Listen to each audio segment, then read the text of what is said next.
God damn. Oh my God, what is that? Oh my God. What is that? Well, it's been a little while, huh? Yeah, do apologise. Lots has changed, obviously, since tier format. Cyberstorm Access is the newest set out. Lots of new cards have come out in terms of bugs. Not many have even played, but that's all right.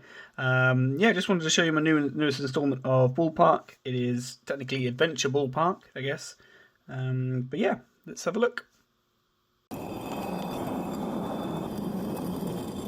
So starting off with the integral part of the deck, we've got the triple squatter, still the highest attack normal insect, so that's all good. Double insect knight, recently dropped from 3 to 2. This was just because I was sick of bricking on normal insects, unsurprisingly, and this is the change. I'm not sure whether I missed the third one yet, we're still testing out really.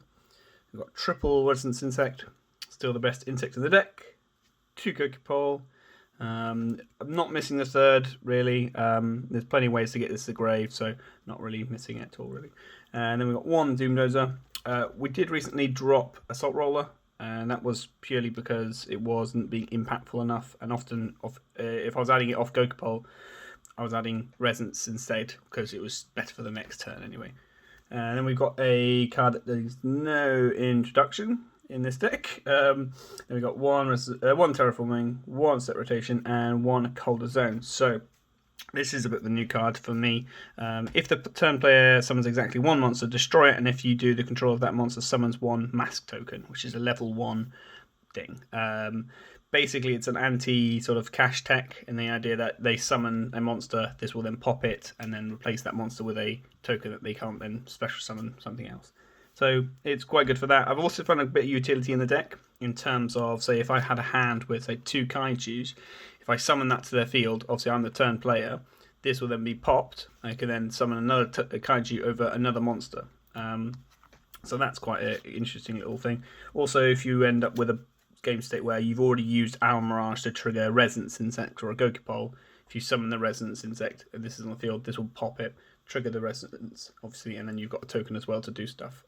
Obviously, also it's a normal monster, so you can then use it for Link Spider. So there's utility to it. So it's quite. I've enjoyed using it. But yeah. So then onto the Kaijus, we've got 1 Jizukiro, 2 Godala, 2 Humongous, and 1 Gamma Seal. We've bumped it up to 6. That was because in the last 6 weeks. 3 months, whatever, I've been messing around with the deck total. At the moment, this is 47. It was at 55 at one point or something crazy. And at that point, I needed an extra Kaiju because I wasn't seeing enough Kaijus, so I added the 6th one in. But I have enjoyed having an extra name, and also it's a higher attack, so that's always useful. But yeah, so I'm enjoying it still. And then we've obviously got the triple Slumber. And this is the newest part of the deck, which is the Adventure Package. Obviously a very good package in the engine.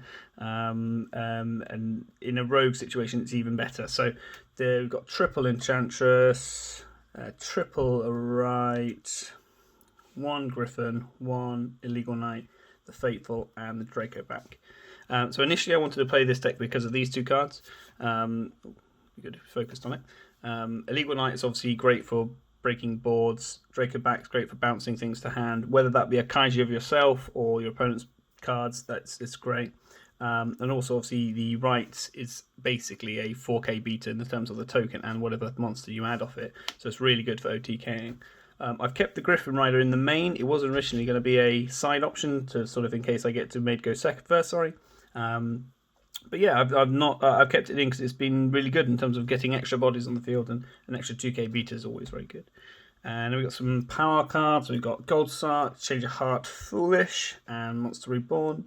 Foolish Bearer, I've just doubled up on in terms of these sort of cards. So I normally only run one of them to Sand Gokapole, but obviously now that I've got Enchantress, this is a very good option as well. And then we've got triple Lightning Storm, and Harpy's Feather Duster for back row removal and front row removal if we need to. And then in terms of hand traps, we're only running triple Imperm, just because I was finding that it was not consistent enough to draw, the right hand trap at the right time, because the format has been so varied the last few months. Sorry. But yeah, so this is that's the main. So starting off with the link ones, we've got an Almirage and we've got a link spider. And then with link twos, we've got a IP, Picafina, two Picafinas, and then we've got a nice little nightmare package. We've got Cerberus, a Phoenix, and a Unicorn. A lot of this is sort of very flexy, you know. I mean, every week at locals, I mean, sort of like changing things up and seeing what works and what hasn't worked and what I've missed, really. But yeah, so this is all completely in flux. So for example, I'm running also Avramax and Goddess. Don't really make Goddess very often, but I like having it as an option in terms of, especially if I'm ending on a board which is like IP and some other things. But yeah, I really like having it. Normally my go-to is to end on Avramax anyway with something level of protection. So yeah, that's normally my go-to. And then for the rank 4, we've got a Baguska, Cowboy, Tornado Dragon, Alamiris, and a Dweller. Surprisingly, we've got a lot of tier players at locals, so I always like having the Dweller as a backup. And yeah, these are all sort of the best ones for what I consider you need in Ballpark. So removal, stall play, burn, graveyard hate, and recursion in terms of the like resonance insects and stuff like that. But yeah, this is, as I said, all pretty much in flux. Has always been changing at the moment. Same with the side, which I'll briefly go into, with triple Kurakara for any cash players at locals. As I mentioned, we've got quite a few tier players, so running 3 Bestial, Druris Worm, and 1 Magnemute. And then for trap lineups for when we inevitably get ready to go first, we've got double Metaverse, double D-Barrier, double Dimension Burial Ground, and double Trap Trick. The idea with this is that running 2 of each means you basically, if you side all of them in, you've always got potentially 4 copies of any of these cards. So, for example, obviously this can turn into any of these ones, and vice versa. Well, yeah.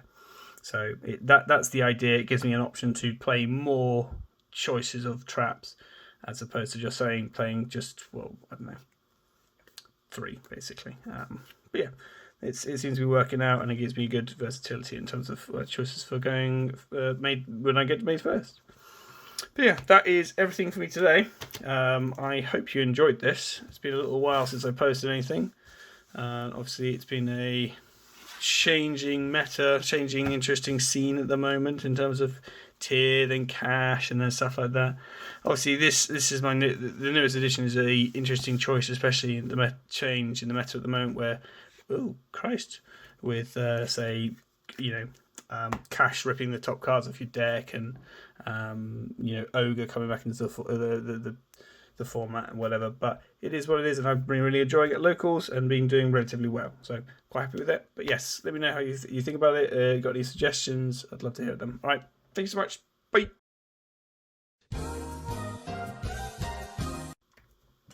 You not going to shout anymore? The dog is shouting at things that don't exist. You know where to shout?